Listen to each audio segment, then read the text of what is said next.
Our data analysis showed no methane whatsoever. This is a problem when we try to produce methane from hydrates. It keeps shutting itself down, right? So it's not a situation where we trigger breakdown and that breakdown is going to suddenly, like the whole deposit's going to release its methane all of a sudden. That is not a scientifically sound worry.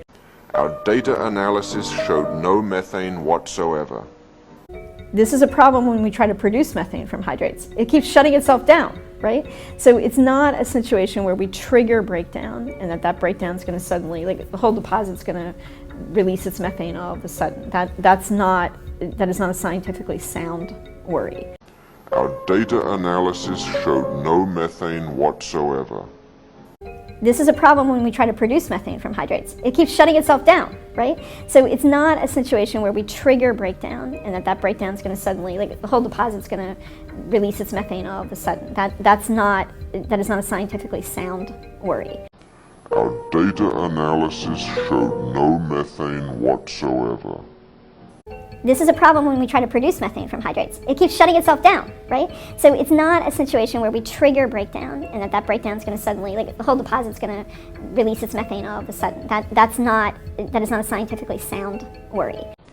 Our data analysis showed no methane whatsoever. This is a problem when we try to produce methane from hydrates. It keeps shutting itself down, right? So it's not a situation where we trigger breakdown and that breakdown is going to suddenly, like the whole deposit's going to release its methane all of a sudden. That is not a scientifically sound worry. Our data analysis showed no methane whatsoever.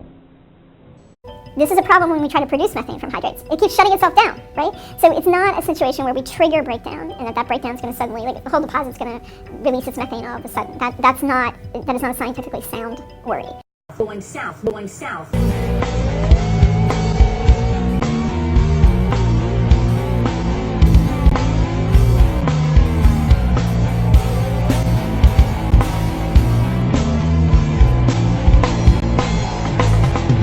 Going south, going south.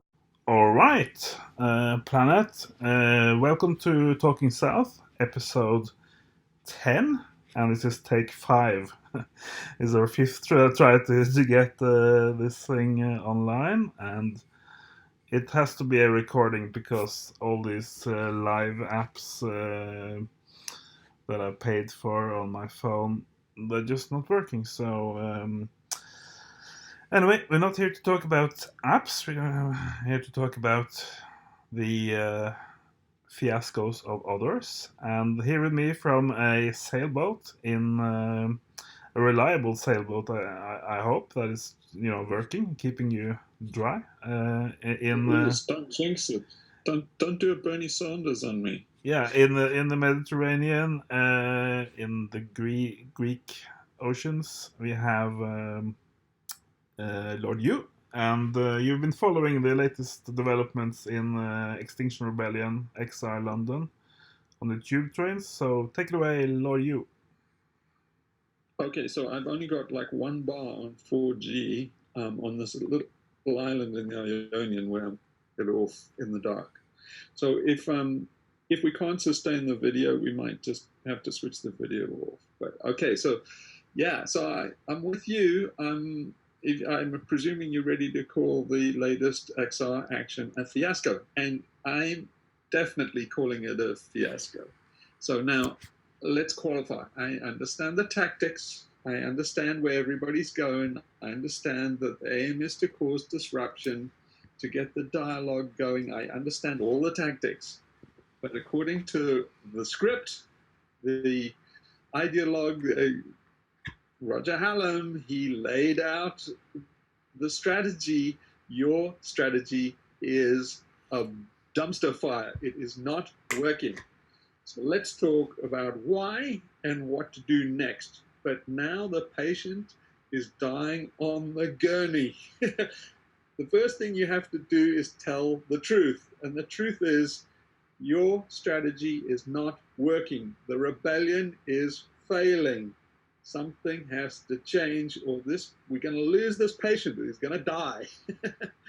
So, yeah. Now, the first thing is, why is it failing? Well, okay, let's let's just analyze why it's a fiasco, why I think we both agree that it's a fiasco. If you are doing satyagraha, basically non-violent tactics, Gandhi's tactics, these are not Gandhi's tactics. If you are trying to do momentum building, get 3.5% of the population on your side based on Erica Chenoweth's philosophy of rebellion, you are not getting 3.5% of the people on your side if you are getting violence on the tube train, like at Canning Town today. If you have a protester on the train trying to cause disruption, and the passengers pull him off the train and start kicking him, and he needs protection. If you have a PR representative from XR that gets beaten up by a camera person trying to record, he gets beaten up. This rebellion is going against your own tactics. You need to recruit the middle ground, all the liberals, by Erica Chenoweth's philosophy. You are not recruiting people, you are alienating them. This is inevitable because you're doing the same three tactics 3 times in a row. It worked in April. In April, yes, it was lively, it had verve. It failed in the Summer Rebellion. In the Summer Rebellion, you should have basically said, we need to backtrack. It was lackluster. You could see it going off the boil. To basically double down on the same tactics that are failing in autumn is a disaster. So let's not pretend to anybody that this is getting the conversation going, or let's be positive, or let's just say that, yeah, look at the bright side. We got on BBC, we got on mainstream media, we're raising public awareness. There's a good and bad publicity, and this is bad publicity. If you get Piers Morgan on the BBC talking to Mr. Broccoli, and it goes down as like a lead balloon, That's all I thought. you know, time to pause, time to reboot this. This is a disaster. So, okay, now let's start talking about what's wrong and what we do about it. Yeah, and if I can just inject there, I can totally see the position of the grumpy commuters waiting for the train to work. I mean, I've been there. I've been standing on the subway waiting for my train, in my past, and it's like everything that happens or doesn't happen annoys you because you've barely slept, because whatever, your family or you've been partying or whatever, and you have to go to work, and it's everything is fucking annoying, and then these middle or upper class twats are there blocking your fucking tube train. I mean, I can totally see why they dragged him down and said fuck off, So I think it's very tone deaf of XR to really go there, and the one of the other main things about this tube block action is that they had actually a citizens' assembly at the Trafalgar Square. The entire crowd of XR people. They sat down and they talked about should we block the tube train, and they decided not to. And what happens after they decide not to go ahead with it? Yeah, XR HQ headquarters. They send out a press release. We're gonna block the tube train, and then all the people who lost the vote at the citizens' assembly, they go right ahead with blocking the tube train in 2 of the working class areas of London in the morning rush. And that's I want to have your input on that, because I think obviously it's anti-democratic to not respect a vote, but I would say it's also anarchistic, because even in anarchistic societies, if you have a group decision, people are supposed to respect it to an extent, right? Yes, I mean, collective responsibility is part of anarchism. I mean, some would say it's the core of anarchism. Yeah. So no rulers. Individualism is a capitalist idea, and but I think we should call into question the entire tactics of the whole rebellion. I mean, let's not get too bogged down in the specific thing about the tube train. But it's kind of the hair that breaks the camel's back, right? It exemplifies the fact that the tactics are wrong. They basically disruption, but it's not to their core. Basically, the people that they're trying to get attention of, and they're trying to get attention of the politician. Yeah, and so, it comes on the back of a very failed fire hose with some red water, some blood, spraying from a fire hose, and where they totally didn't rehearse, so they lost control of the fire hose and could have killed somebody, and that's that failed action came on the back of the infamous Heathrow drone attack action, which totally flopped. So it's like, and the drone action was also decided against in a XR forum or decision-making process. XR, after 3 months of debate, decided not to go ahead with drone flying at Heathrow. And then the minority, even Roger Hallam himself, just went right ahead and flew drones. And they failed because they couldn't even get them flying, right? So. Yeah, but the major damage caused by that drone strike is now in the October Rebellion, because Roger Hallam needed to be there to keep people on script. Yeah. So they went off script. You see they're doing street protests, which is a mistake already.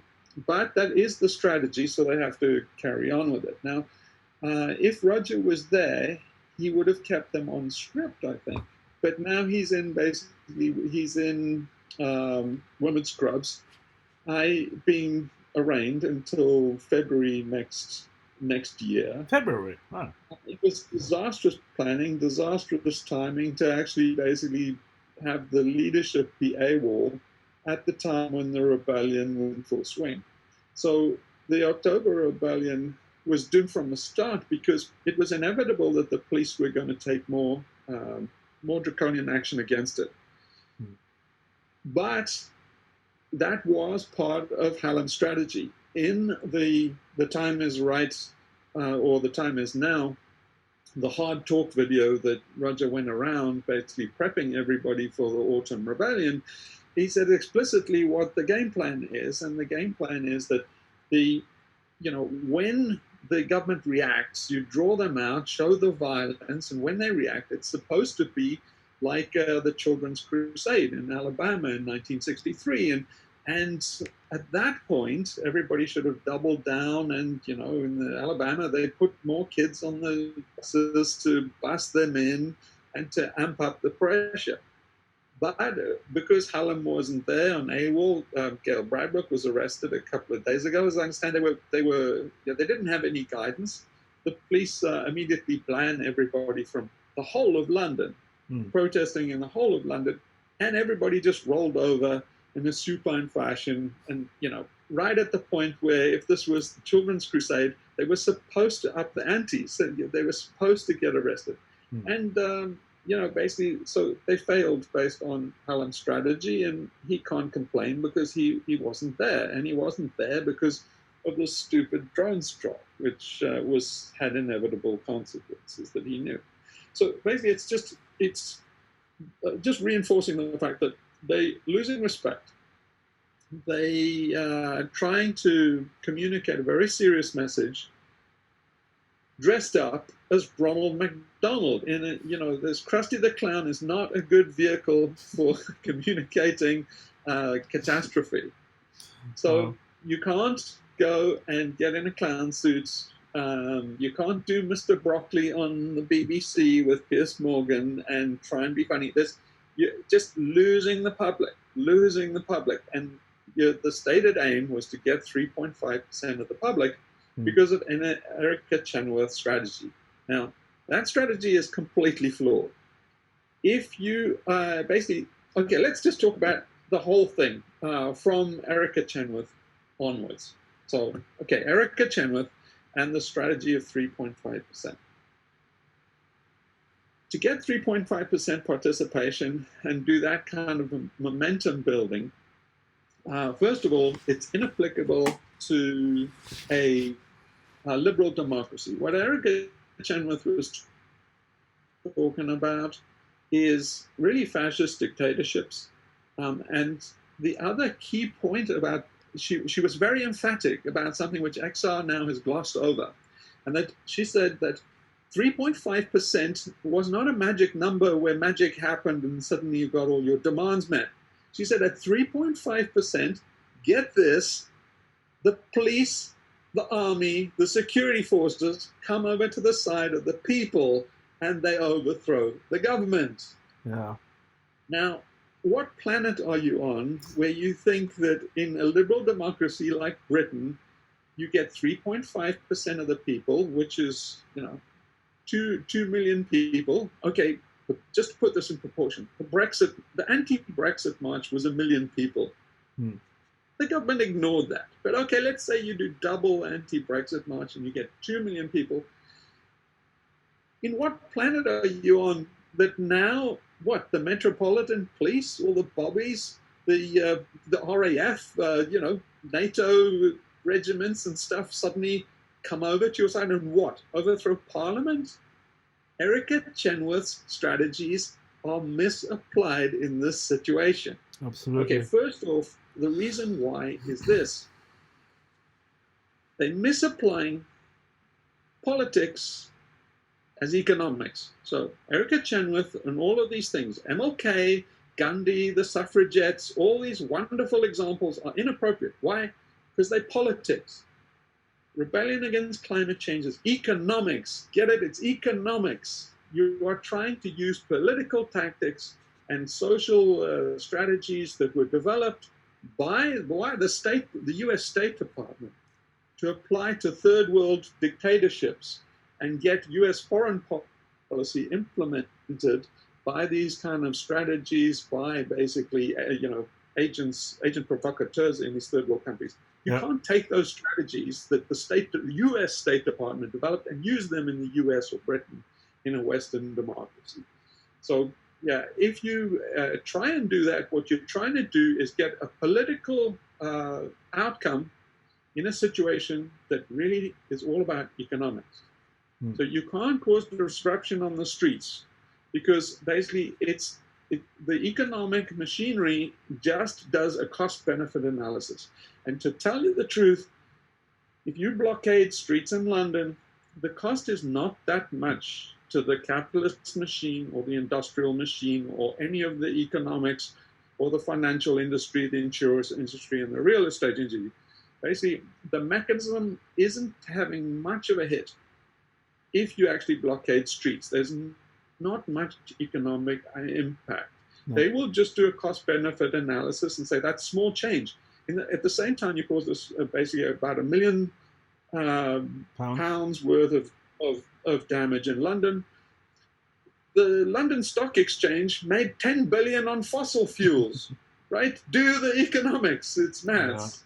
So you're losing. And it's like XR's political tactics in an economic situation, and that's the first mistake. So using political tactics, they're actually causing disruption to the working class citizens, which basically have to get on in the machine and do their job so that they can earn a living and keep running on the treadmill. So you could say, it's tragic. It's basically so conflicted. But anyway, go ahead. Yeah, you could say that XR activists have been very polite in a way by doing the exact same thing that they did in April and last autumn. So that they sort of, as you said, it's not a big obstacle for the industrial civilization or the capitalist economy. But nevertheless, XR rebels are just doing the same thing and blocking bridges and putting sailboats in the road and stuff. So they've been maybe too polite in not evolving into other ways of of fighting this struggle. Would you agree? Not, I wouldn't say too polite, too restrained. Yeah. So my view is that the climate situation is extreme. So I mean, so the BBC, the mainstream, they challenged a lot of these spokespeople for XR, and they said, "Oh, this is ridiculous what you're saying. Oh, 6 billion people are going to die." No scientist says 6 billion people are going to die. No, I say the opposite. They are not saying it outright. A scientist will never get on the tannoy of the Titanic and say, "Oh, we're all going to die," because they're all erring on the side of least drama. They have to, because of their professional capacity and to preserve their careers. So to keep their credibility, they have to err on the side of least drama. So you're never going to get something that, a paper coming out saying 6 billion people are going to die. But they say it. They say it indirectly in scientific speak. So when you see something where they say, well, there's going to be $70 trillion damage due to climate change. Well, the entire GDP of the globe is 70 trillion. So you have to work it out for yourselves. What they are saying is the entire GDP will be destroyed by climate change. Therefore, the mass distribution of food and the mass production of food will disappear. Therefore, 7 billion people are at risk of dying. At least 6 billion are going to die. Now, you get that from the paper that says 70 trillion. Scientists are always going to be, obfuscate what they are saying. They are implying that 6 billion people will die. So by saying things like, yes, we're heading on a trajectory for getting to 6 degrees Celsius, they know that their colleagues read, well, that's a 6 billion die-off. Yeah. So that needs to be pointed out to people on the BBC saying, yeah, this is alarmist and we're not at risk. So we're at risk in my book, not because of this gradualism. The fossil industry has done a great PR job of convincing people of a number of things. One of them is it's incremental, it's gradual, it's about 2,100. Say, okay, get this straight. It's not about gradual climate change, it's about abrupt climate change. That's Absolutely. the risk. The other thing is it's about climate instability. It's not about climate change. You cannot grow grain, you cannot feed the world in an unstable climate. And I also think that the economists that you are talking about, they've been saying, they're sort of working together with the IPCC, and they're saying things like, yeah, in 2100, our GDP will be, maybe 8 to 15% lower because of climate change, right? And that's total lie. One thing is that it's impossible to say like 8% or 15%. And the other thing is that you won't have an economy by then. If things go south, which they are obviously doing, and we lose the ability to grow grains and to have a society, you can kiss your GDP goodbye. It's not going to be there. And even if it was there, there would be no people to monitor it or calculate it. So it's like they've been downplaying this crisis for at least as long as I've been alive, since 1971. And the latest literature on the climate panel is that they were only put in place to silence the climate scientists who wanted some action in 1980s, because there was a growing movement of working climate scientists who said, this is going to be really serious. We need to do something on the societal level. And then all these fat billionaire bankers and industrialists and their government friends sat down, what do? Yeah, we create this intergovernmental panel on climate change. Then we can control the message, and we can put out a report every 5 or 7 years and say that, it looks like it can be like 20 centimeters of sea level rise in 100 years. Be very afraid,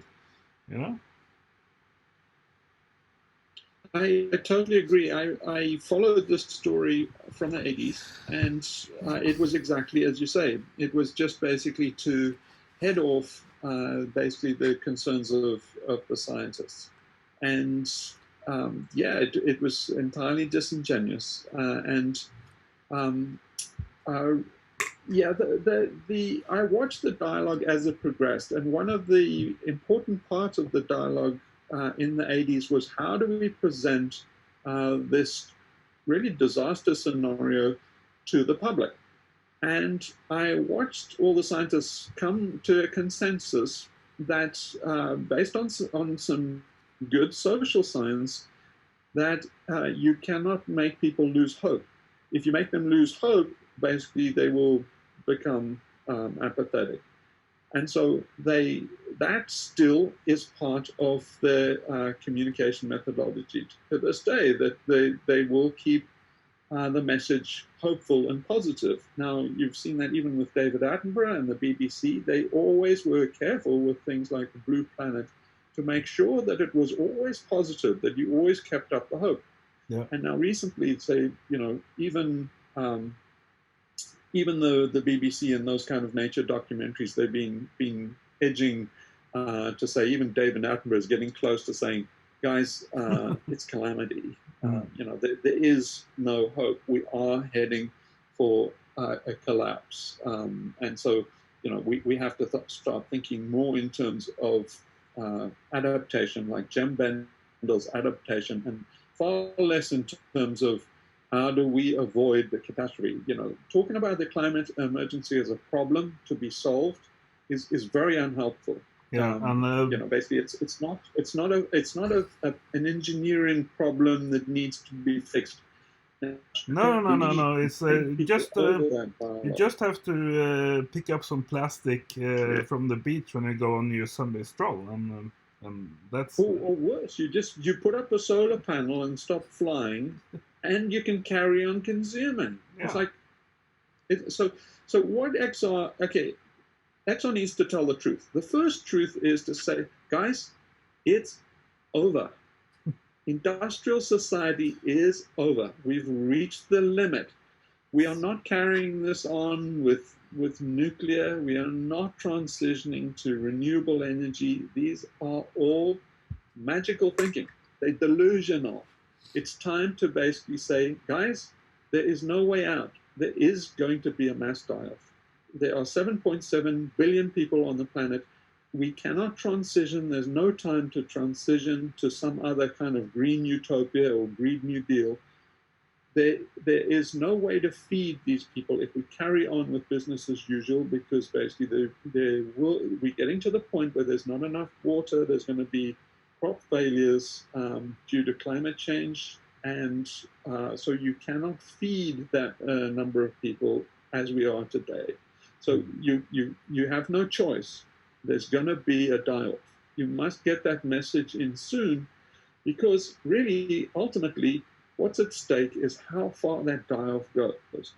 Well, that die-off will go to absolute extinction. It'll go to the last person on Earth, depending on how late you are in admitting that we are collapsing, right? So if you leave the admission of collapse too late, you won't be able to save anybody.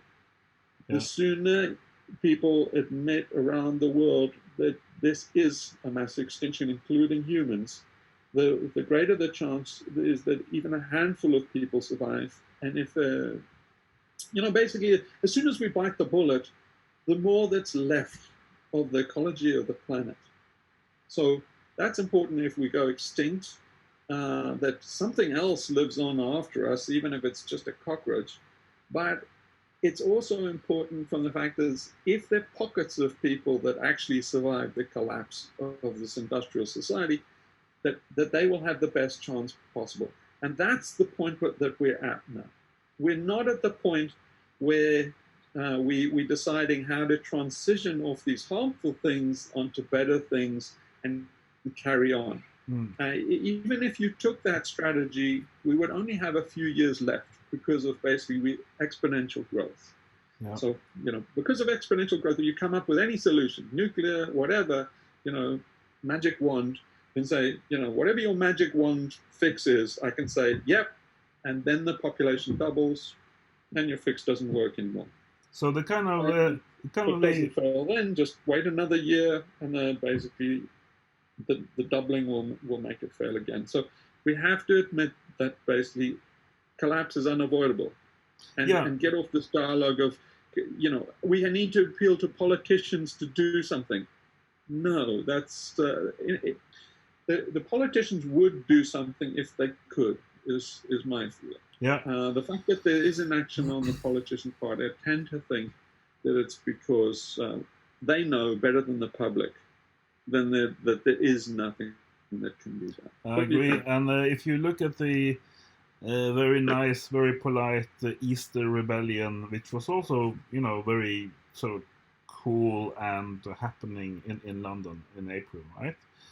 You could say that maybe, I don't know, but maybe that was good for London and good for the economy, because at least with all these colorful people in the street and on the bridges, it looked like, okay, something can still be done. We can still get ahead on this climate thing if only we let all these crusty, colorful people and the clowns and stuff into Parliament.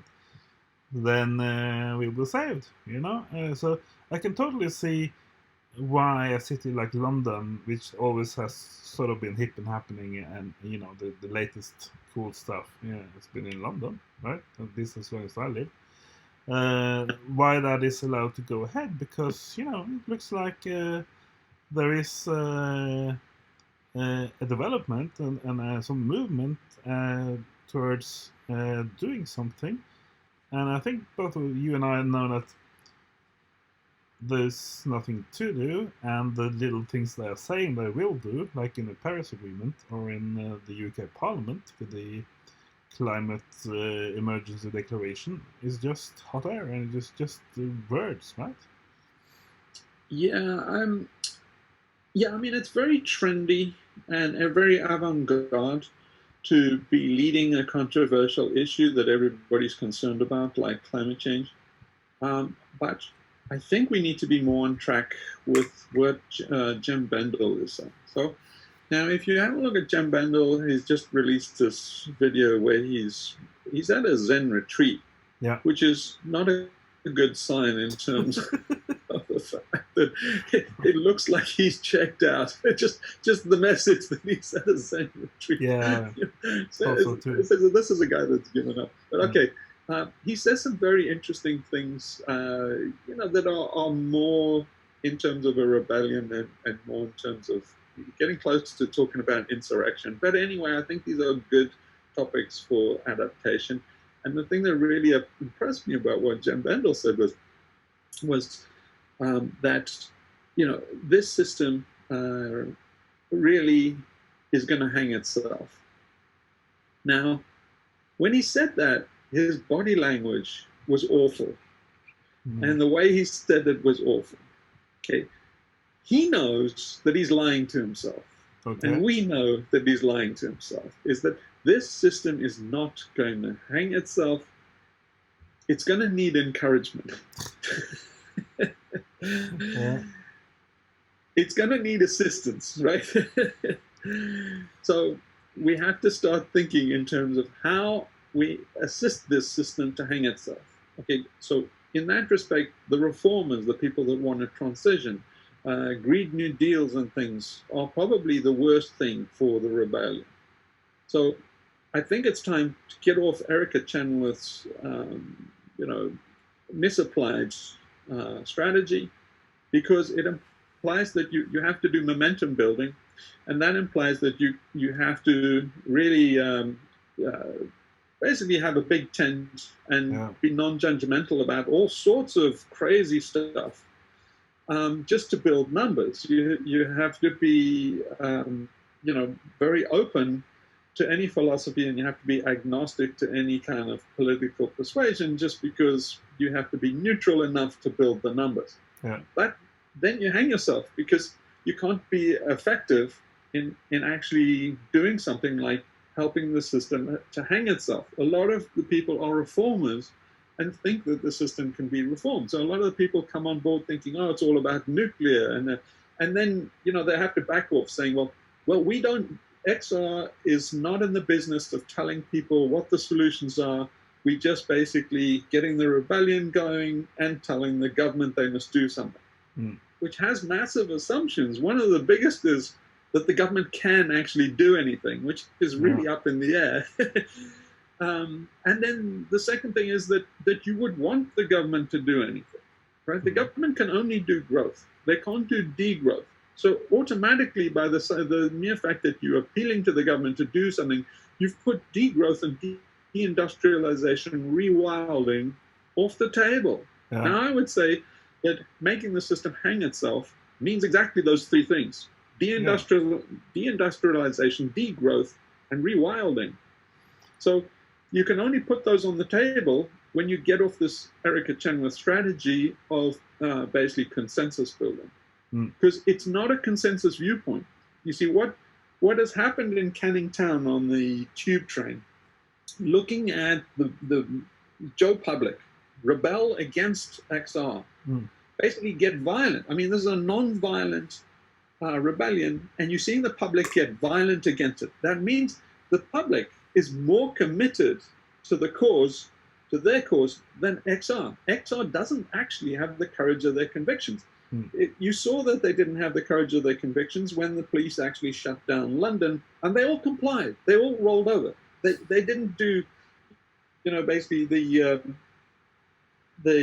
Children's March in 1963 in Birmingham, Alabama. They didn't all immediately have thousands stream into London to be arrested. They all vaporized, which means they didn't have the courage of their convictions. Well, the Joe Public has the courage of their convictions because they need to get to work and earn a buck. Yeah.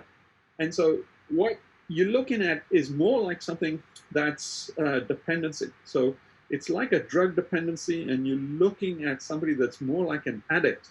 They're a civilization crack addict.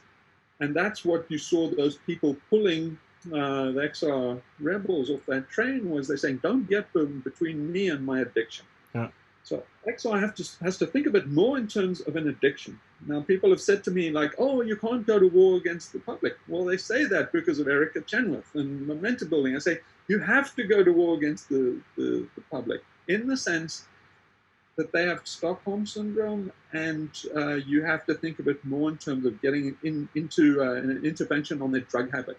The drug addict is not going to basically be won over to help with their own addiction. You basically have to make them fight for their addiction, and they won't fight very hard. But XR has to get to the point where they get over this popularity, numbers building stuff, and start intervening on the addiction. Okay, I would also say that there seems to be a class element that is totally ignored by XR to a large degree, because what you say makes a lot of sense with the people on the platform waiting for the tube train. They have the power of their conviction, because they know what they are about today. It's like getting these bloody rebels out of the way so we can go to fucking work, right? That's their perspective. And I think I can tie that together with the clowns you're mentioning, and the makeup wearing red dress hordes at the XR. Red Rebels, that's a good message. Red Brigade, or whatever they call themselves. They are sort of into the middle class, upper class, pantomime, artsy-fartsy theater thing, which is very far removed from the everyday working class people who care about football, work, beer, and family stuff and sex, right? Tits and football, which everybody is there. Everybody's been there, at least in their youth. So I think that it's more and more clear that the XR rebellion is sort of a middle class cultural sphere, drama studies, whatever, kind of group of people, and they don't care so much about the working class, and they don't care about, you know, getting really down to the details of the climate situation. You know, lots of abrupt climate change people are criticizing the XR for being too exclusive on that part, and for deleting posts and kicking people out when they are actually wanting to make XR see that the situation is worse than the IPCC says, right? So it's like some kind of, it feels like some kind of George Soros astroturf-ish thing, and there's some guy called some guy called Sharp or something, who is a theoretician for color revolutions. You remember the name of that guy? Sharp? Sharp? No, No, I'm not sure. maybe I don't. But the color revolutions, you heard about those, right? Like waving an orange flag in Ukraine and stuff, and Oh right, yeah. So like the Velvet Revolution in yeah, I Czechoslovakia. think the guy is called Sharp, something like Sharp, and he's actually being used as in sort of the activist textbooks of XR, and it's like you said earlier today, it's like the U.S. State Department has developed ways to change the regime change through so-called peaceful means by using crowds and stuff. And that's kind of the feeling I get from XR, because if they were not astroturf and they were real grassroots, they would more like embrace. Yeah, I won't call myself an expert, but at least I'm a climate geek. So they would more like, if they were grassroots, they would embrace true skills when it comes to analyzing what the IPCC is doing and how they are sugaring the pill and stuff. And I don't think they would ever do a subway action like we saw today, and they wouldn't dress up in like clown suits and all kinds of stuff. Yeah, so it's difficult to tell whether it's controlled opposition. I mean, the thing is, Gene Sharp. Gene Sharp is the name of the guy I was thinking about. Oh, Gene Sharp. Oh, yeah. Yeah. So, but here's the thing I would say about that is, it's not worth really getting into that, because you can never get to the bottom of where these, what these are all about fundamentally. But you can point out that it's possible to not be a controlled opposition or co-intel op, but still behave like one because of your tactics. So your tactics can be so self-restricting, like in the case of XR, all the rules of engagement are so restricting. In effect, they are what you would do in a controlled opposition operation. So you can be your own worst enemy just because of your principles and stuff like that. So, really the point of departure should be the goal that you're trying to achieve, not your principles. So this is one thing that I really try and emphasize and say Reddit before I got banned was the thing is that you can't, on the one hand, say that this is an existential crisis and then say, oh, but we have all these rules and it's going to be social justice, and say, like, what is it? If it's an existential crisis, there are no rules. Yeah, like in April they had this rule to, even though it was an existential crisis and everybody's life was in danger, and even though the Easter Rebellion went on for 2 weeks, you couldn't have one beer in the activist camp. That was totally off limits. So it's like a silly rule that you have up against what you're actually talking about, right? Yeah, but isn't it crazy that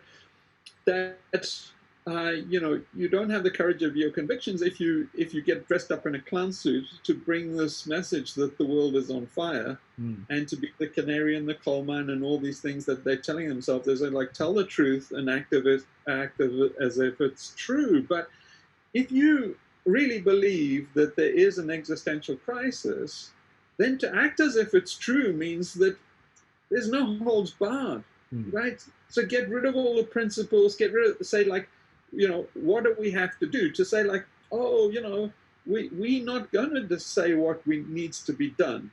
We're just going to do activism and, climate action, whatever that means. Yeah. Say like, well, if there was a real existential crisis, you would know exactly what to do, wouldn't you? I mean, if the Titanic's sinking, you say, basically, we want to stop it sinking. You don't say, well, we want to do activism to insist that the captain does something about the Titanic sinking. It's like, well, you don't really believe the ship is sinking now, do you? Yeah. So you basically violated your own principle that you're not telling yourself the truth, and you're not acting as if what you're saying is true. So why the BBC or mainstream should take you seriously? Exactly, and it actually goes straight into a discussion I've had many times in my 30-year activist life, because we very early on embraced the NVDA, non-violent direct action, which is actually a very, very progressive, radical thing if you understand it right, and there are all kinds of distinctions, and I would highlight the distinction between going out there in a clown suit, gluing yourself or whatever, and waiting for the press to arrive and the police to arrive. That is symbolic and not direct, I would say, right? A direct action, as opposed to that, would be to stop a digger from destroying a forest area or to build a military training area, which I've done. You sit out there for days and days and nights and hold guard to stop the construction machines from coming in.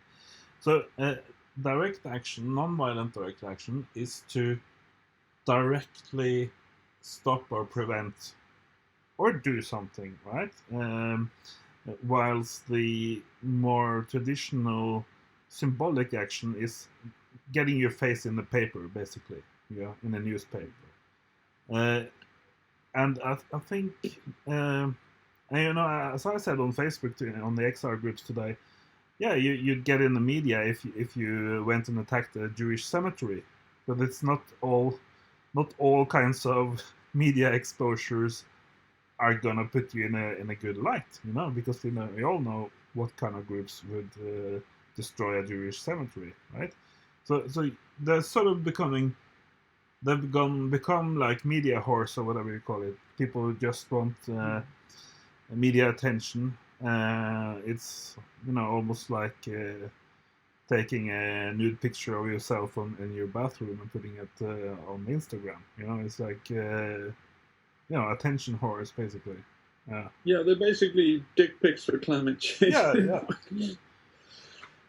Yeah. So I think Jem Bendel again said something very interesting about where to go next. So I think we have to accept that this is failing all round. So where do they go next? Now, I think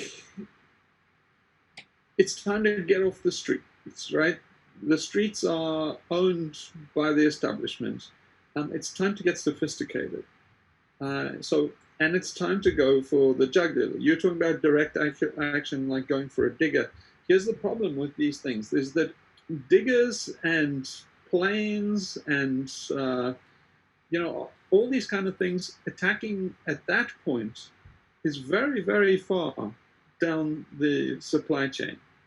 So by the time you're attacking a plane as it's lifting off, that's very, very far down the consumer supply chain. You have to get way higher up in the transaction sequence, somewhere to where the guy finances. Just let me clarify.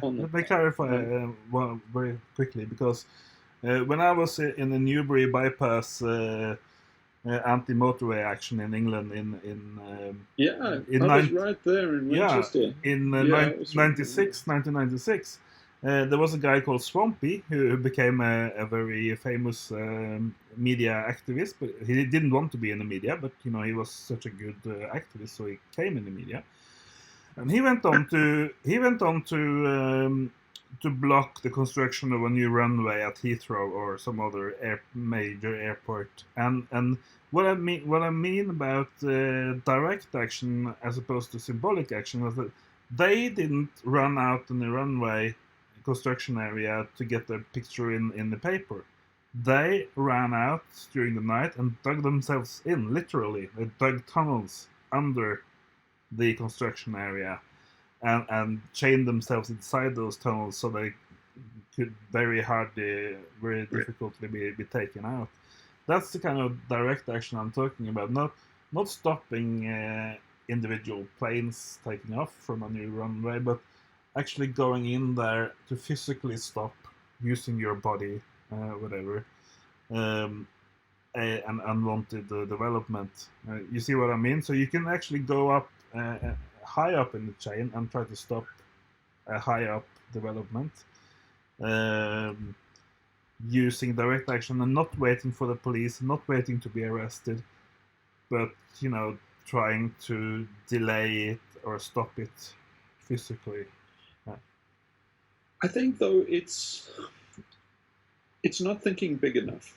So in terms of the scale of the problem, we can't expect just like you can't expect individuals to make a difference by not using plastic straws. You can't, by the same token, expect individuals to make a difference by lying in front of diggers. Those days are over. So where I'm coming from is a very radical view, I think, in terms of how desperate the situation is. But from my point of view, is basically my thinking is it's all about the methane, right? If you go and look at the 2019 paper, you know, from Natalia Shkova and Igor Sameletov, and you look at what they say about the ESAS and the Arctic methane, I think that's the biggest threat. So I say basically, forget about 2100, forget about sea level rise. Is basically we have one serious problem that's looming, and that's basically a major methane eruption in the ESAS. So I don't care what they say about the Catharsis gun hypothesis, is basically totally been debunked. It hasn't been debunked. The USGS did a review of all the literature in 2017, and they said that no, it's, you know, methane has been coming out for 2 million years, and so therefore there's nothing to worry about. Hogwash. Basically, the observational scientists like Natalia Shkova and Sameletov have been coming back and saying that it's boiling up there. Yeah. So basically, you read that paper, you have one choice. You can either believe them and then say we are in serious, serious trouble, or otherwise you can say, no, there's something wrong, you don't believe them, that they're renegades, whatever, in which case I'm prepared to believe some other scenario like the IPCC is right. But if they are right, we are in serious, seriously trouble. And that means we don't have time. We don't have years. In 2012, Igor Sameletov came out and said that at any time we can get a major 50 gigaton eruption from the east, from those cloud flakes. So if that happens, it's game over. We're heading for 6 degrees Celsius. And then there really are 6 billion people died. Maybe there's nobody that comes through. So if that is where we are, then there's only one thing to do. And it's not, basically talk about thorium reactors and how we can carry on this industrialized civilization. We have to bring it to a stop now. And it's just a race, is how quickly will people come to the psychological realization that this game is over. It's not about solar panels. It's not about wind turbines. It's about stopping industrial civilization in its tracks.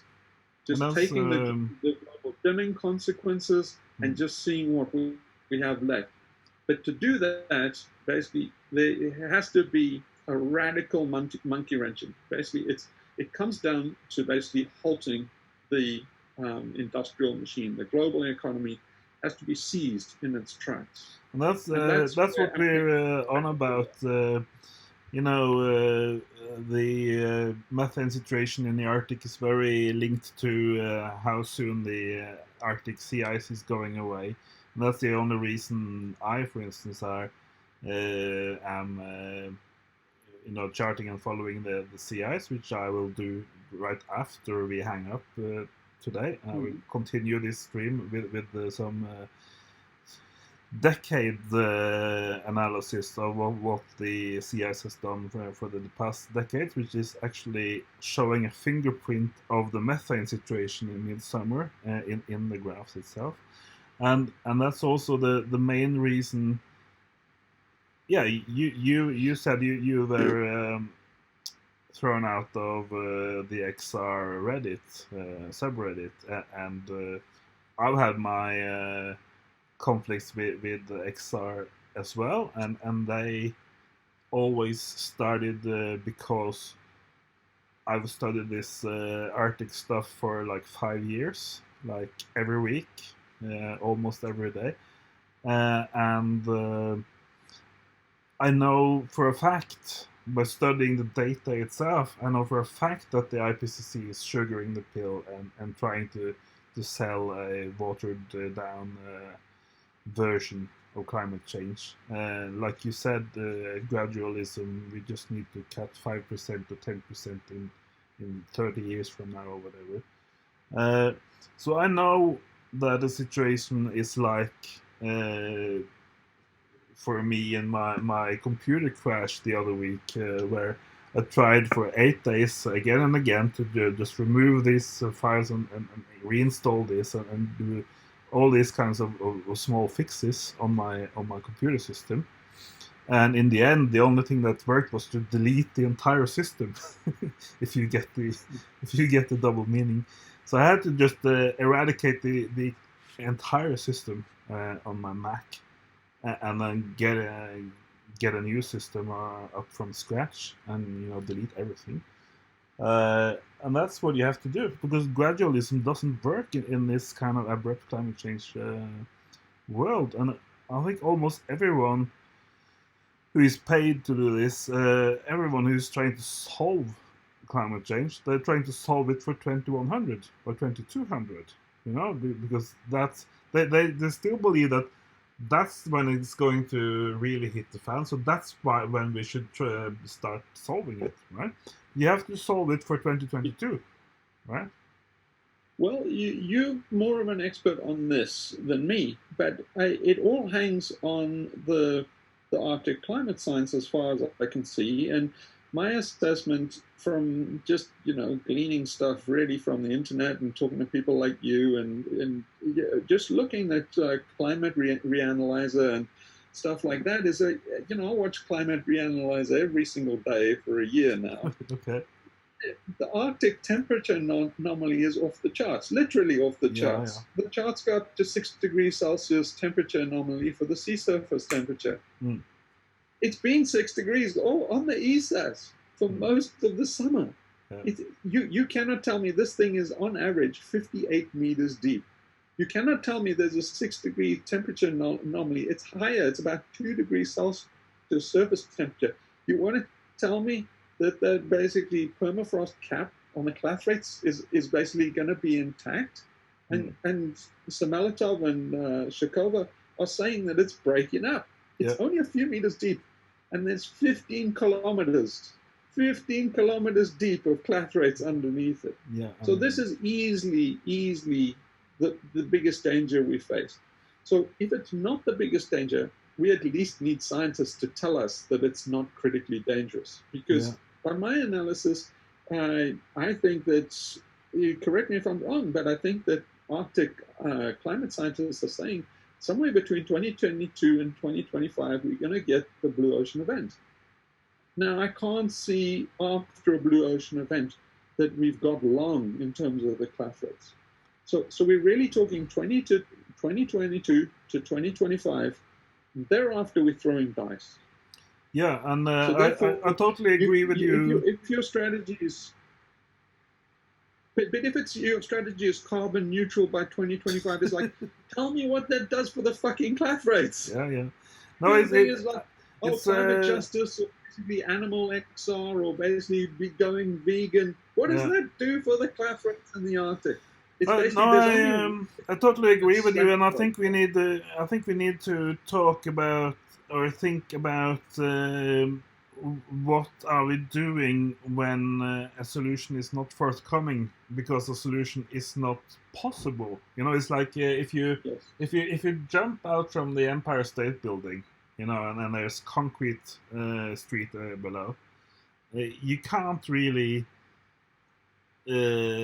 change your decision to jump when you're like 10 meters above the ground. You know, it's like some things are already over the edge and they are falling rapidly. You know, so even though you're alive when you're 10 meters above the ground, your prospects are not looking very good. So I think we have to talk about what do we do after society collapses? What do we do after 3 degrees, 4 degrees? How on earth are we going to be on Earth, basically? Yeah, so I'm ready for that discussion, and that's the Jim Bendel discussion, and I think that that's where we should be at. I think that's where XR should be at.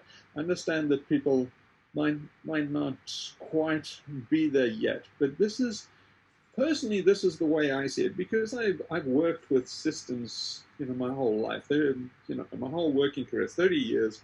I've worked with computer systems. You know, I've been a pilot. I've flown planes. I've been a skipper on boats. Basically, I've worked with big systems and complex systems. And so, from my experience with systems theory is that it's quite simple and well known. They learned this lesson in the Apollo missions, and I was very pleased to read once that they came to this conclusion during the Apollo missions, and that's when something screws up, you backtrack on the last thing you did, because that's probably the damn thing that did it, and then what do you do next? Wait. Don't fuck with anything. The biggest danger is you start trying to think it through, second guessing, start fucking with things. That's the danger of SRM, solar radiation management, and all these things, geoengineering. Yep. You don't do that. The Earth is a complex system. Yep. We fucked it up by putting too much CO2 in. So you reverse that. That's step number one. You reverse that, and then you wait. You stop that dead. It's basically, it's Apollo 13. You know, you flick that switch, all hell breaks loose. You don't leave that switch in the on position and then try and think what's going on and try and correct it. You switch that off, and then it will be fucked up for quite a while. It might get even more fucked up after you switch it off. But you still wait. You try and let the system, it's far too complex to second guess. It's far too complex to rationalize. If you do, you're more likely to destabilize it more. So you just wait. And that's the situation we're in.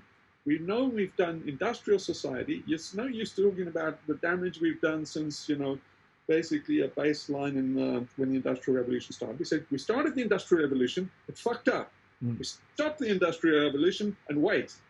We don't worry about the class rates. We don't do anything more. We just need to stop this train and wait and see. And that's basic theory that basically they even did on Apollo. So that's my instincts. That's what I would recommend to the world.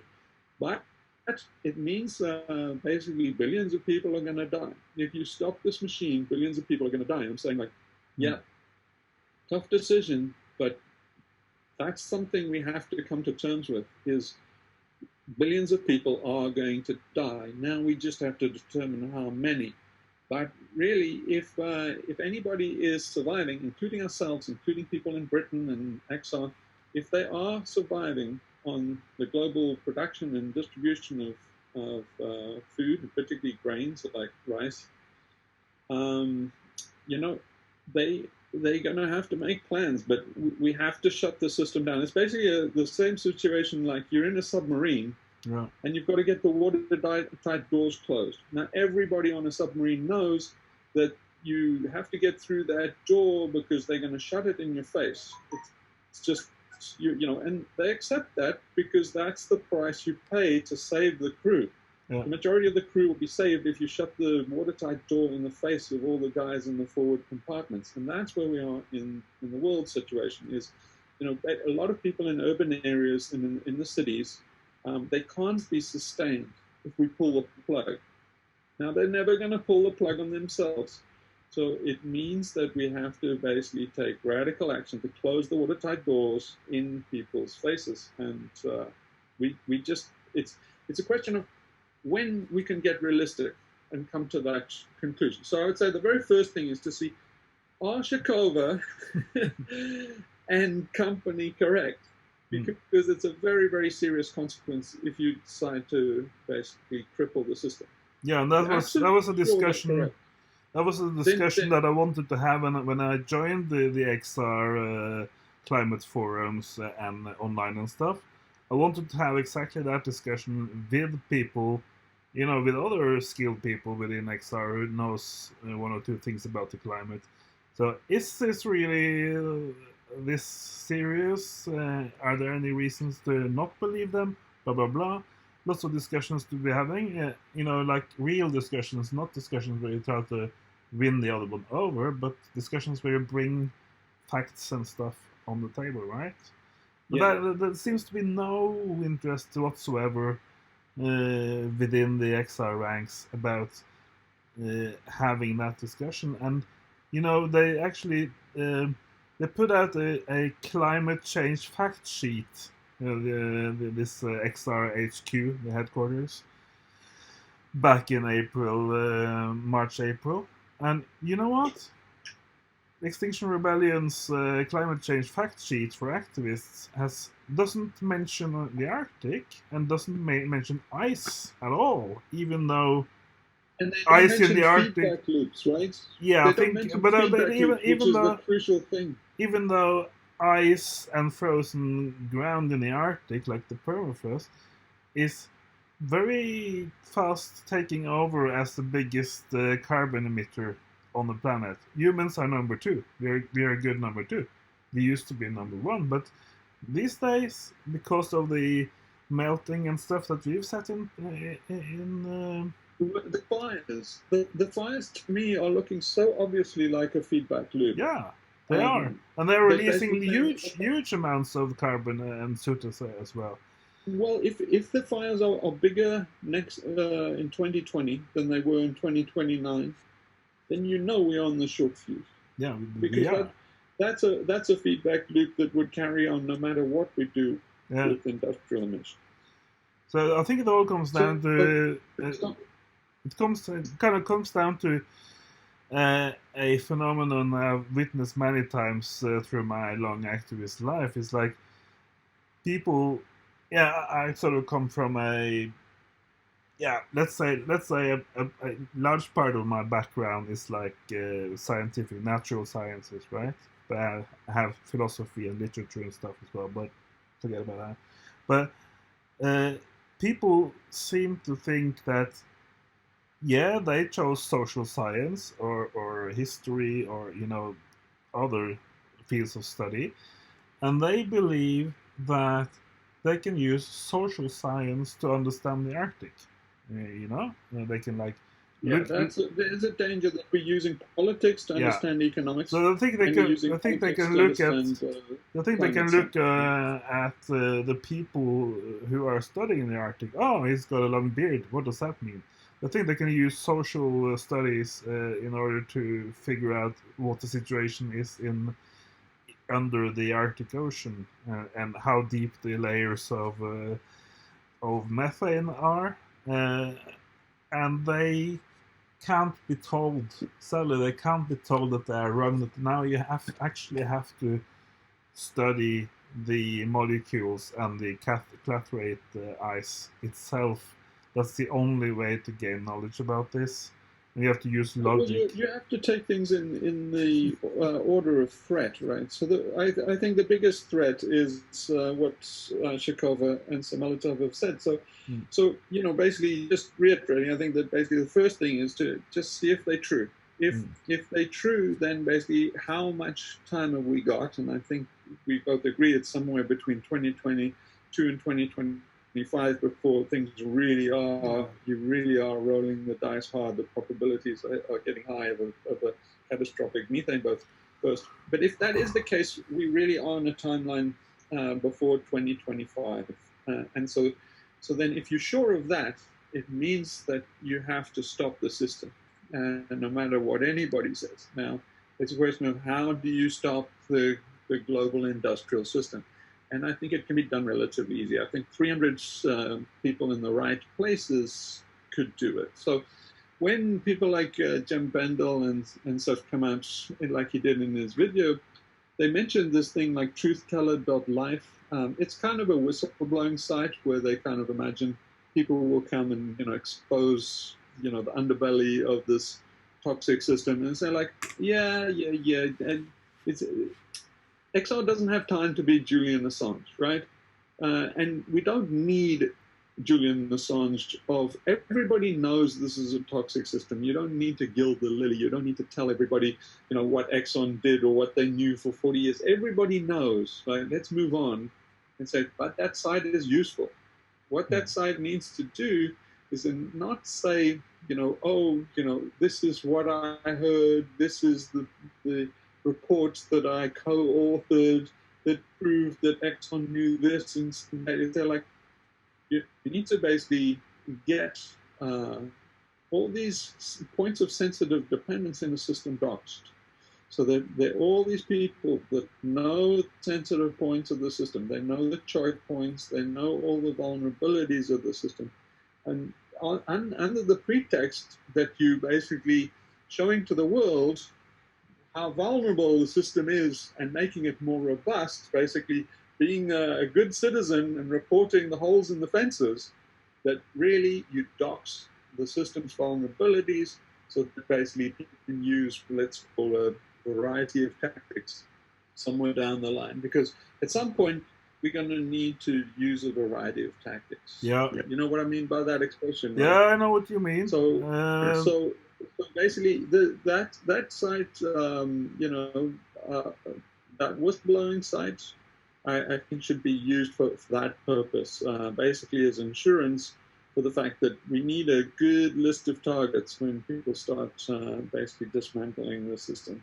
Yeah, because I think this yep, the system is not going to hang itself. I'll say it again. No, I think it's not going to hang itself. I think there's a list of 100 companies that are responsible for 75% of the carbon emissions or something.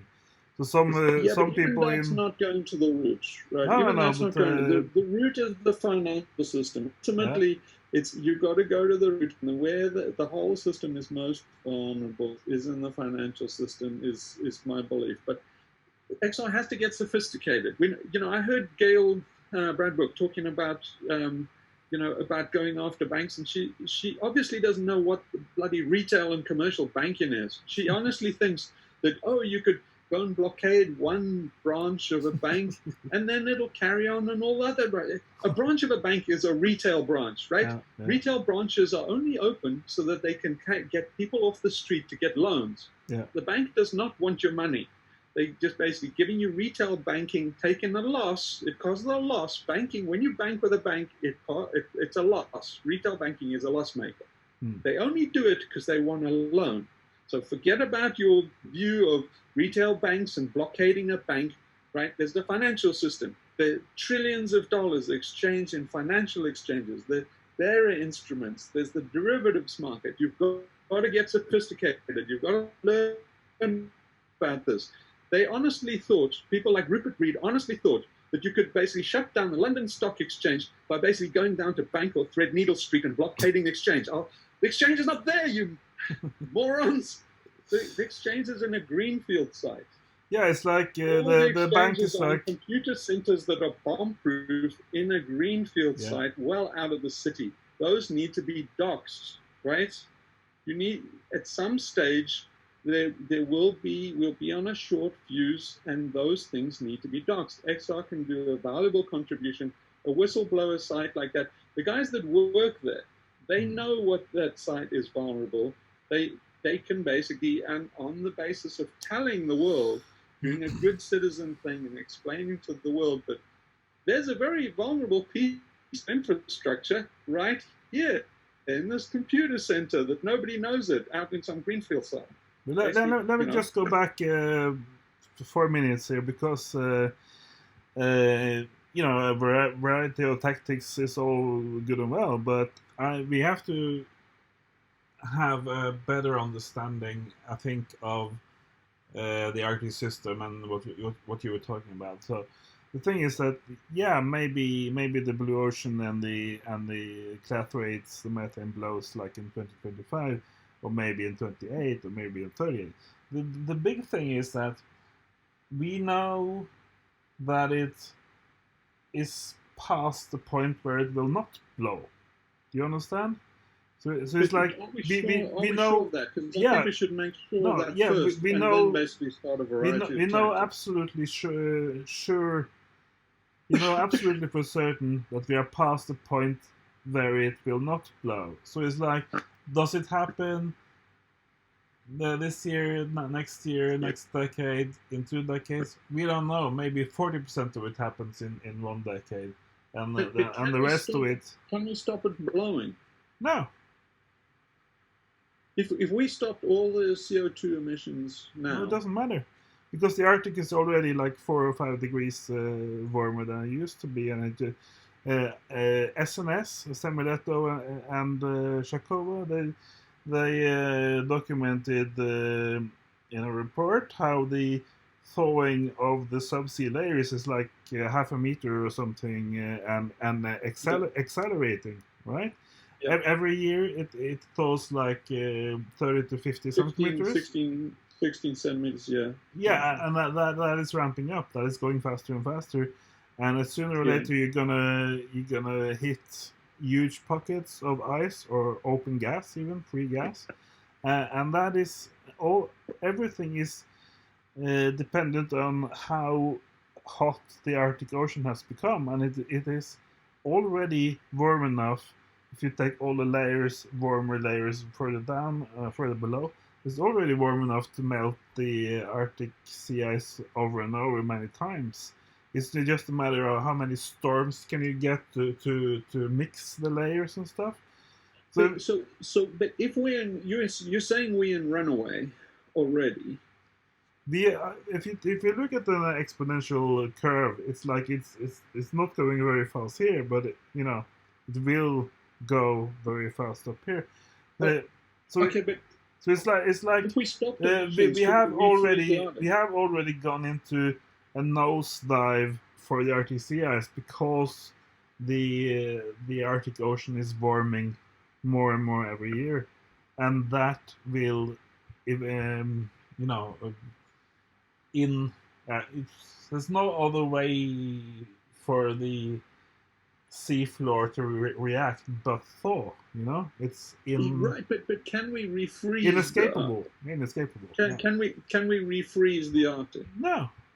How would you do that? Would you dump a lot of refrigerators in the ESAs? Or? No. You just draw down CO2 in the atmosphere. No, it doesn't matter anymore, because you have so much methane up there from the sea and from the permafrost, and you have so much CO2 every year from the forest fires. So it's like, yeah, we can be nice and gather virtual signal points in our online world and human societies, but you know what? The Arctic Ocean doesn't care what we do down here. Mm-hmm. But nobody's come out and done a WASF paper. What? You broke up. Sorry. Nobody's come out and done a WASF paper. There are some candidates, I think, already. I mean, like Jem Bendel's paper is not very scientific. It's not very rigorous from an academic point of view. Is there a technical paper that somebody says, look, we've modeled it in any way you look at? Yeah, there are some. I can send you some, because I've found like a handful of people through the last years who have done a really good work on this, and of course they are not very popular. It goes without saying. Yeah, but what I'm saying is, okay, so people have got into this and McPherson and stuff, and then basically people Not have not put talking themselves about beyond the Guy. I'm not pale. talking about Guy here. He's not one of those five. No. But I mean things like Wadham or something like that, right? Peter Wadham. I mean somebody that's mainstream and basically broke away and came out with a paper. He just said like, okay, enough of this crap, and published a paper. Yeah, you have a guy called Vostell, David Vostell or something. You have people who have documented the climate tipping point being gone and past. So yeah, you have lots of people, and some of them have been influential. In also in government circles. But it's like let's just forget about them because their message is too dark, right? Hmm. So then, what's the point of activism then? So XR's aim is ludicrous. So the mainstream thinks that there's no problem, or the problem's 2100. XR thinks that the government can do something about it. Jem Bendel thinks we can't do anything about it. But what should we be doing? Yeah, that's sort of my one of my largest problems with the diversity of tactics, or going rogue, or sort of blowing up bank computers or whatever, is that Hey, I never said that. no, but I never no, said but that. let me finish. Let me I'm not going finish. to Guantanamo for this video. No, but even though some people could go through with it, and it would succeed in stopping the financial circus, it would, in my analysis, it would perhaps only give us 2 months more before the multiple continent breadbaskets shut down. It's like, why would you create a huge stink just months before it comes crashing down anyway? I don't see the point of that. Just because of the uncertainty factor. Mm. So we're not absolutely sure that we've gone through the tipping points. So basically, even if you're heading for the ground in the plane's heading for the ground, it's out of gas, on fire, and everything, you still basically put out the fire on the engines and try and pull up, even though it look like you basically die trying, right? Isn't that the theory? Yeah, but it's like you see I see so little work being done on what year in the past we crossed the tipping point. It's almost no people working on this, at least overt scientists. Maybe some covert deep state scientists are working on it, but I see very little work. Sure they are. I see very little work on that, and I think we can see in society today, we can see loads and loads of signs that they know that it's already too late. It's like I mean, I think the deep state scientists have reported already, and I think all the way back since 1974 on the limits of growth and stuff. I think that basically the security analysis has been that there's nothing we can do, and that basically explains why there's so much lethargy on the part of governments. They all seem to know that there's nothing we can do. You can read it quite easily. But shouldn't we second guess them? Because I think from the limits of growth and the Club of Rome and stuff, what they're assuming is that the global population cannot be slowed down. The average person, like the people in Canning, wrote there, that pulled, the public that pulled the protesters off, they assume that those guys are going to demand that we don't stop the global economy. they assume that you would be overrun by bread riots if you tried to stop the system. What I'm trying to say is they're thinking in terms of insiders and basically preservers of the system. What they're not thinking of is the rogue element. So if you had, say, 300 lone wolves that basically attacked the system and brought it down, they're not including that scenario, because that's not in their wheelhouse, right? Nobody even in the deep state could say, well, we could sabotage the system. Yeah, but isn't that possible? Yeah, but you're not listening to what I'm saying. You're not listening to what I'm saying. I could put a gang of 1,000 extreme anarchists, eco-anarchists in my novel, and they would, blow up this, and they would attack this and assassinate X and Y and Z. But even if they did that in a novel or in the real world, it's like heat is still gonna melt snow and ice, right? You can't have a vote on whether. Isn't the point of that is that it's grasping at straws, but you still grasp at the straw. Isn't that the point? I'm more like, if when a sufficient amount of people realize that this thing is going south, is going down the drain, I'm more like in favor of point one, informing the others who didn't understand it yet, and point two, saying goodbye to whatever mountain area, forest area, glaciers, animals, plants that you love the most. Other people would say goodbye to people only, because most people, let's face it, only care about other people. But for me, it would be like taking farewell with this mountain valley, taking farewell with my pet glacier back in Hardanger in Norway, and basically trying to, like you've said in many of your videos, try to get some kind of purification in realizing that the civilization and the culture and the science they love so much is all going away, it's going down the drain, and you're gonna live with it and you're gonna die with it. Okay, but you're missing you're not going further enough down the dialogue in this movie, because if you follow through what you say, I've been saying that you need the same thing. I've been saying you need catharsis. Basically, then when you've done all that, you've got over the grief, then you need retribution, right?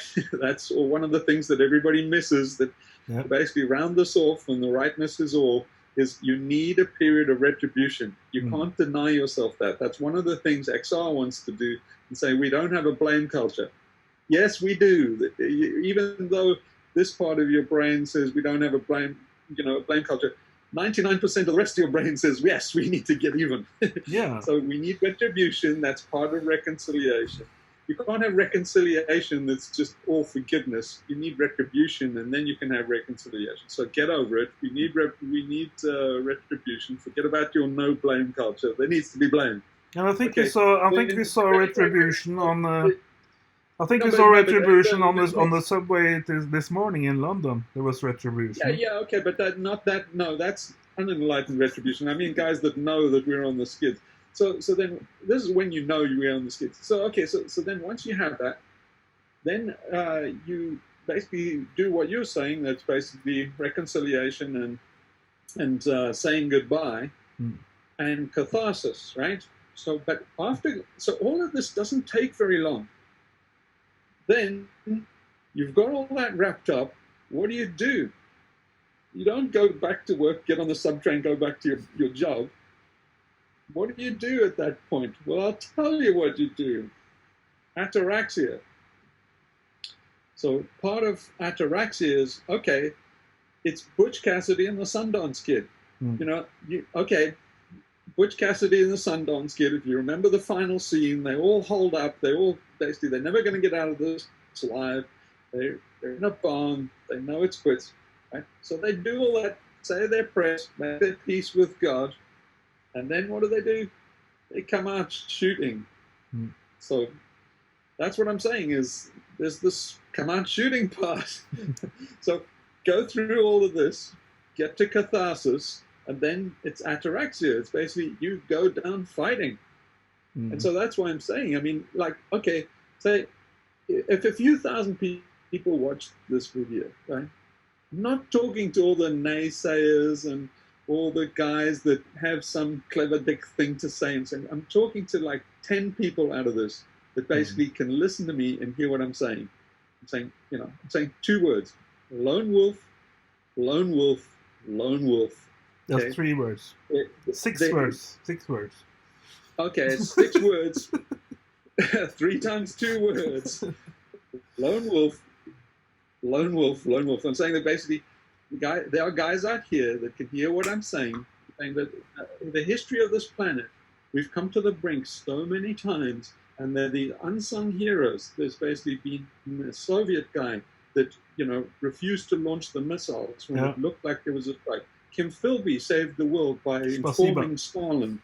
Basically, all of these guys have, you know, they're these examples of unsung heroes that the world is going to hate, but basically will sacrifice themselves to basically save humanity. There's a long tradition of doing it. I'm saying the guys out there, they know who they are. They know if you're sitting on a button with your finger on some kind of button that controls the system, flick it, man. Just flick it. You know, nobody's going to praise you. Nobody's even going to understand you. You don't need to write a manifesto.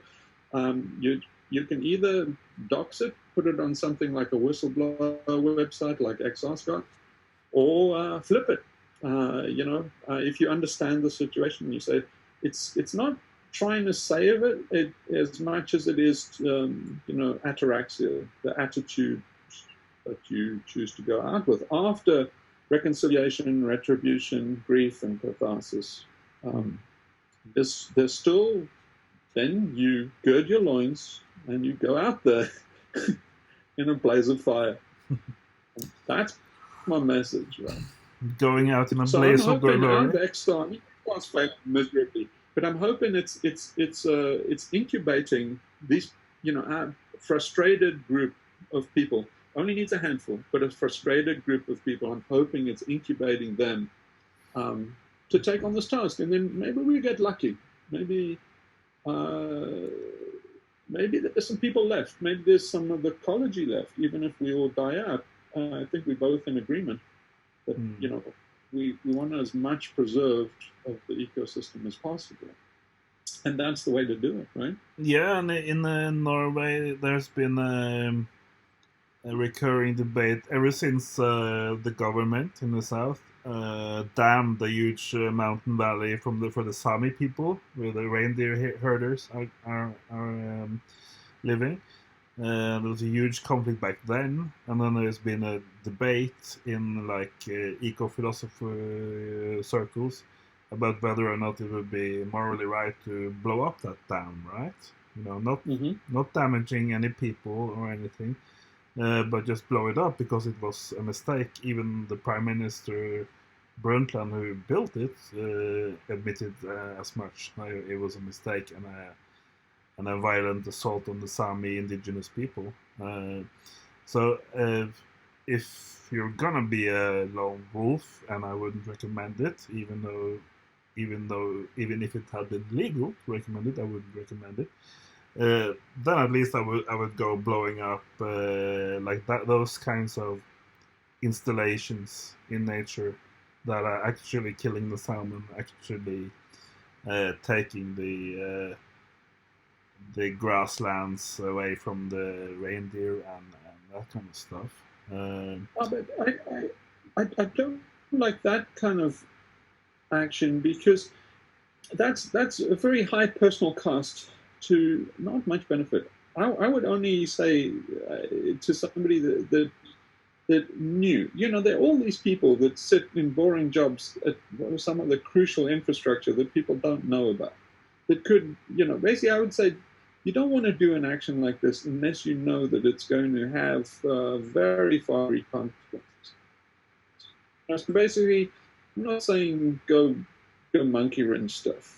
I'm saying is if you're one of the handful of people that are sitting on a lever that is controlling this system, And there are places where you could put a handful of sand in the gears and bring the world economy to a shuddering halt. Those people know who they are. I don't know who they are. We don't know who they are, but they know who they are, and I'm just calling to them, say, do it. You know you're sitting on a lever that could change the world. So just do it. And I'm not talking about guys in missile silos. I mean things in particularly things like the financial system and stuff. Yeah, but is it really worth it though? If it's not going to solve the larger situation, if it's just going to be about going out in a blaze of glory, why would they? Why would they risk their job when they could at least prepare the future for their closest family by staying in the job? Because I don't see it solving the larger problem of the Arctic melting down and our cities being flooded and our bread baskets going offline. No, it probably won't, but there are two things. The first one is that it's just an attitude of mind to go out on. So it's a noble attitude of mind. You don't want to go out with a whimper. You want to go out with a bang. Yeah. So you want to go out in a blaze of glory like Butch Cassidy and the Sundance Kid. If you know your number's up, go out on a high note. So that's the one argument. You're not really looking for the result. But second, we may get lucky, right? This system's a complex system. We may get lucky. There may be all sorts of variables that we don't know about that may kick in. But you can't really do anything about the cloud rates. You can't do anything about the tundra melting and the permafrost going into feedback. You can't really do anything about this. But if you are one of the people that sits at one of the sensitive points in the global system, you can do something about that. So then you wouldn't you? Yeah, but you want to do it. It reminds me too much of, I'll just make an example. Let's say, okay, we can't solve climate change, but let's try to get gay marriage in Saudi Arabia legal. I mean, it's like it's not quite like that, because the gay marriage wouldn't potentially solve the climate crisis. If you trip the global economy, and you might stop CO2. I mean, the aim would be to stop CO2, but if you were in one of those crucial positions and you could potentially stop CO2 emissions, or you were one of maybe 300 people that collectively could do it, that may stop climate change. So that's the false thing in your example is gay marriage has no relevance in any imaginable scenario of climate change. In the long term, in the long long term, financial system and stopping the Belt and Road Initiative in China might save us. In the long term, the population numbers in Saudi Arabia might go down because people weren't feeling a pressure to live in heterosexual but it's not realistic relations. It's not a hopeful action, right? I would say that something that is a hopeful action you should do. No, I'm just basically saying that people are to a very large extent they are going for the low hanging fruit. It's like it's easier to fight for and win the struggle for gay marriage in Saudi Arabia, at least because it's an ally of Israel and America. But it's a distraction, right? Yeah, but the whole society. It's basically just coping with. The whole society is full of distractions, and if you look at the core beliefs of XR, it's all about diversity and all that kind of thing that are consisting of struggles that we've already won, like inclusion of all population groups, skin color, blah blah, and gender equality, all of those things that we already solved those are being fought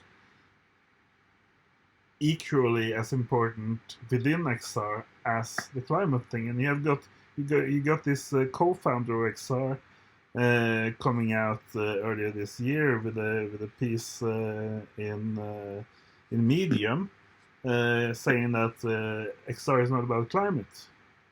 You know, so it's like maybe 60-70% of the people, of the XR rebels, they don't do this for climate. They do it for LGBT and but it's no use. It's no use complaining about them. I would say that 98% of people in exile must surely be there just to basically as a palliative for their eco-anxiety. So basically, just people are just doing something to relieve their anxiety and feel good. So yeah, that's 98%. But those people are a write-off.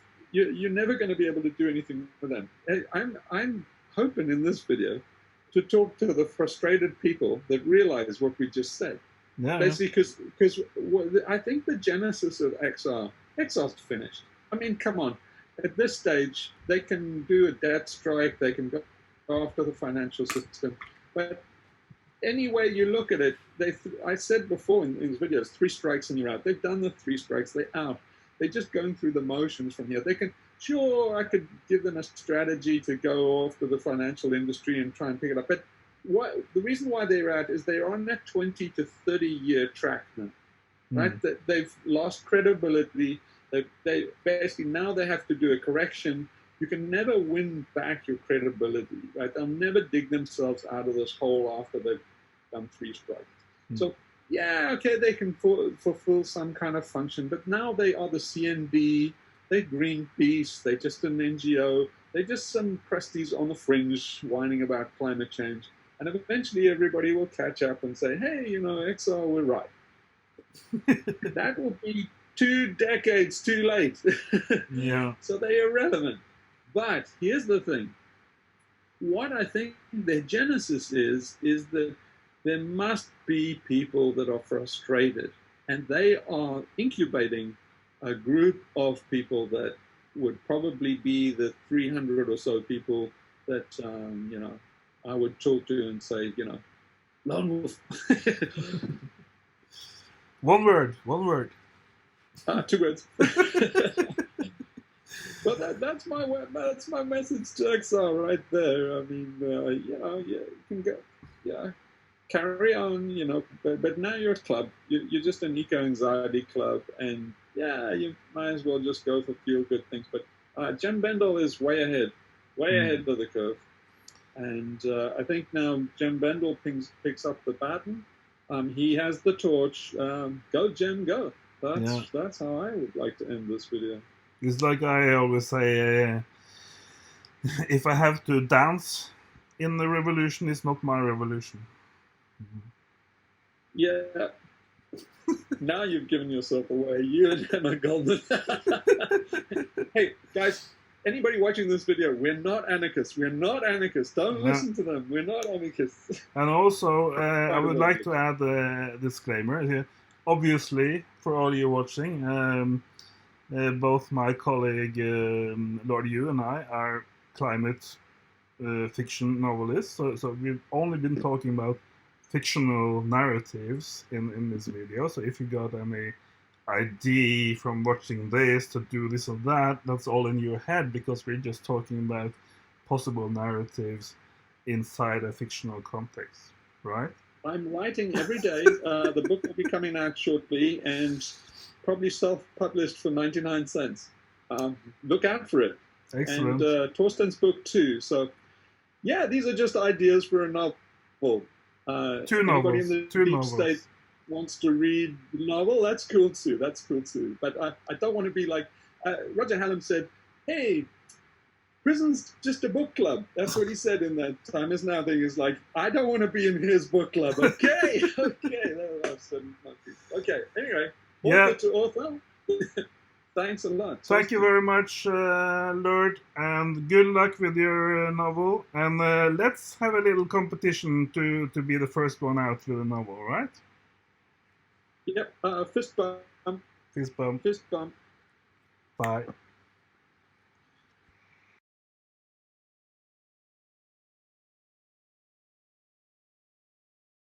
Our data analysis showed no methane whatsoever. This is a problem when we try to produce methane from hydrates. It keeps shutting itself down, right?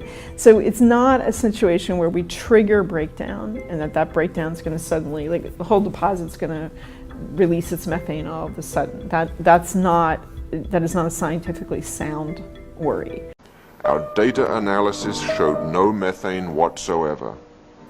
This is a problem when we try to produce methane from hydrates. It keeps shutting itself down, right? So it's not a situation where we trigger breakdown and that breakdown is going to suddenly, like the whole deposit's going to release its methane all of a sudden. That is not a scientifically sound worry. Our data analysis showed no methane whatsoever. This is a problem when we try to produce methane from hydrates. It keeps shutting itself down, right?